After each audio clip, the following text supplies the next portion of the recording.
ځکه ګوره حاجي چې کله هم احرام وتړي نو احرام خو د کفن په شان لباس دی، جامه ده، نو په احرام تړلو کې انتهایی درجه عاجزي او خاکساري ده، او بیا د لارې تکلیفونه برداشتوي.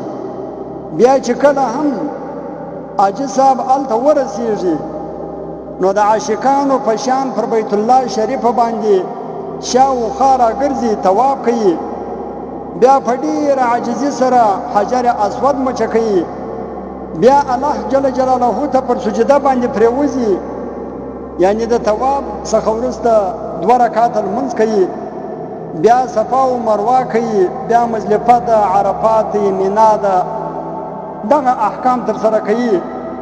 نو په دې ټولو کارو کولو سره د بندګۍ او عاجزۍ اظهار په کاملې طریقې سره ترسره کیږي، او اظهار د عبودیت هغه فرض دی.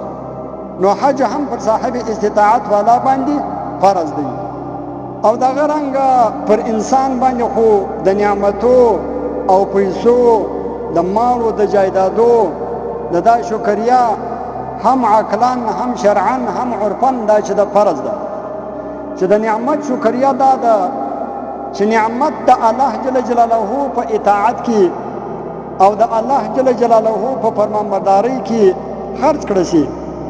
نو په حج کولو کې خو مال او بدن دواړه خرڅېږي، نو لهذا په حج کولو سره د مالی او بدني نعمت شکریا هم ادا کیږي.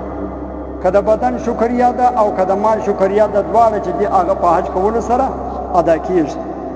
او د مال شکریا اصل کې هم دغه ده چې هغه د الله تعالی په اطاعت او په فرمانبردارۍ کې خرج کړی شي، دې ته د مال او د بدن شکریا وایي. اوس نن سبا خو موږ اسراف هم پکې کوو او مال او بدن په چپه چپه ځای کې هم استعمالوو. نو د دې پوښتنه به الله جل جلاله بیا د هر انسان سره کوي. خو ګوره د عباداتو 3 غټ قسمونه دي، چې یو بدني عبادت دی، او بل مالی عبادت دی، او دریم مالی او بدني عبادت. بدني عبادت هغه دی چې صرف د انسان د بدن سره تعلق لري، د مال سره تعلق نه لري، صرف په بدن سره ادا کیږي، لکه لمونځ، روژه نیول. اوس دا د پیسو د مال سره تعلق نه لري، دا د بدن سره تعلق لري. پر لمانځه باندې پیسې نه لګېږي، پر روژه باندې پیسې نه لګېږي، خو دا خالي د بدن سره تعلق لري، نو دې ته بدني عبادت وایي. او دویم نمبر مالی عبادت. مالی عبادت بیا هغه ته وایي چې په هغه کې د بدن تعلق نه وي، بلکې په هغه کې صرف مال خرڅېږي، لکه زکات ورکول او په لوی اختر کې قرباني کول. اوس دا بیا د مال سره تعلق لري، د بدن سره هیڅ تعلق نه لري، نو دې ته بیا مالی عبادت وایي. او دریم مالی او بدني عبادت. مالی او بدني عبادت بیا هغه دی چې د هغه عبادت په ادا کولو کې د بدن دخل هم وي او مال هم پکې خرڅېږي، لکه حج. ځکه چې په حج ادا کولو کې د انسان بدن هم خرڅېږي او مال هم پکې لګېږي.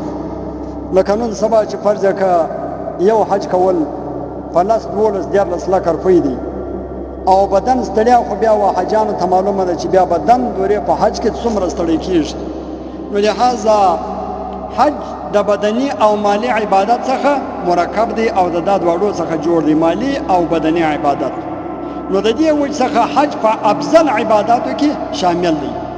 حج په ټولو عباداتو کې افضل ترین عبادت دی، ځکه هغه وجه دا ده چې په دې کې مال هم خرڅېږي، بدن هم ستړی کېږي.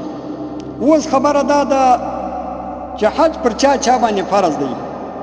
حج پر هر آزاد غلام باندې، حر به آزاد وي. عاقل پر لیونی باندې نه دی فرض، بالغ پر نابالغ باندې نه دی فرض، صحتمند چې جوړ روغي، ناجوړ او د تګ نه وي پر هغه باندې نه دی فرض. مسلمان وي، پر کافر باندې خو نشته. او د ده سره د ضرورت اصلیه او قرض څخه ماسیوه دومره مال او پیسې یي چې دی حج ته د تلو راتلو او هلته د خوراک چښاک او د علاج و معالجې خرج باندې قدرت لري، او د ده د راتلو پورې دلته په کور کې چې د ده پر ذمه باندې د کومو کسانو نفقه واجب وي، لکه فرضه که ښځه ده، زامنان دي، لوڼې دي، یعنې چې په کور کې د چا نفقه پر ده باندې واجب وي، د هغو دپاره به هم خرچه په کور کې موجوده وي د ده تر راتګه پورې. او حج ته د تلو په لار کې امن هم وي، بدامني نه وي. نو پر داسې چا باندې بیا حج کول فرض عین دی چې کوي دی، که نه وکړي ګناهګار دی. عذابونه بیا په بل بیان کې ذکر کوو انشاءالله. البته کومه زنانه چې د مکې معظمې څخه د شرعي سفر په مقدار لیري، نو بیا پر داسې زنانه باندې حج کول هلته فرض دی چې د دې مال یې، پیسې یې، د تګ و راتګ خرچه لري. او بله خبره دا ده چې د دې سره به محرم ځي، او دغه د محرم د تلو راتلو ټوله خرچه دا به هم دا زنانه کوي، دا پر دې باندې واجب ده، لازمي ده. ځکه چې دا محرم خو د دې سره ځي، د دې دپاره ځي، نو د ده ټوله خرچه پر دې ښځه باندې لازمي ده. نو یعنې ښځه به خالي دا نه وي چې ښځه خالي د خپل حج پیسې ولري پر دې باندې حج فرض کېږي، نه، بلکې ښځه به د دوو کسانو پیسې لري، یو به د دې خپلې پیسې ولي، کله دې دپاره سفر نه دی جایز. ازمن خو جلا خبره ده چې موږ په پښتو کې لکه بوزګانې کړي، دا خو جلا خبره ده. د دې دپاره حج کول هم یې کار نه دی جایز چې فریضه ده، بلکې دا به خپلې پیسې هم لري د تګ و راتګ، او دغه رنګه به د یو بل محرم پیسې هم لري، او هغه پیسې دا لري، بیا پر دې باندې حج فرض دی. محرم فرض کله که ورور، پلار، اکا، زوی، لمسی، نیکه، میړه، دغه کسان، میړه خو خپل میړه دی، او نور چې هر چا سره د دې نکاح نه وي جایز، لکه د یو پلار لور، د ورور خور، او د یو لمسي انا، دغه رقم چې د دې نکاح نه سره جایز، دې ته محرم ویل کېږي. هغه چې دی هغه بیا د دې سره ځي، د نامحرمه سره هم د دې تګ او سفر نه دی جایز. نن سبا خو د اخشیانو سره پلټکوټر سپري چې کارونه موي، هغه وایي حج ته به نه ځي، حج نه نسي کلی، د اخش سره نسي کلی، او د لیوره سره نسي کلی. نن سبا بیا جلا نظام دی زموږ په پښتنو کې چې بس د لیوره سره دا ورسره په ګاډي کې کاړه وایي میشه ورېنداره، یا خشنه ورسره وایي میشه ور اخشي، اسوره چې بعد په خبرې بیا نو خبرم خرابه. مفتي عبد الجبار، مفتي عبد الجبار، خدایا استاد دین خادم بچی د هوا آدم، خدایا استاد دین خادم بچی د هوا آدم.